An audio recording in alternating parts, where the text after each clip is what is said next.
નમસ્કાર, આપ જોઈ રહ્યા છો નેશન પ્લસ ન્યૂઝ. હું છું આપની સાથે હેતલ ભગત.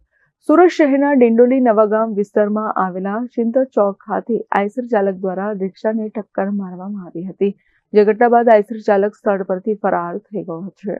સુરત શહેરના ડિંડોલી નવાગામ વિસ્તારમાં આવેલા ચિંતર ચોક ખાતે અકસ્માતની ઘટના પ્રકાશમાં આવી છે. આઈસર વાહન ચાલક દ્વારા રિક્ષાને ટક્કર મારવામાં આવી હતી, જે ઘટના બાદ આઈસર ચાલક સ્થળ પરથી ફરાર થઈ ગયો છે.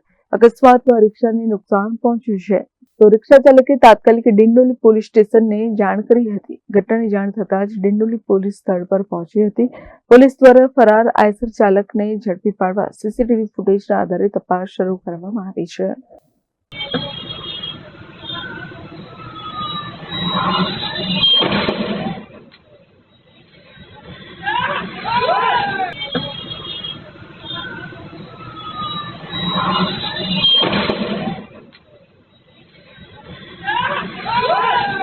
Report nation plus news Surat.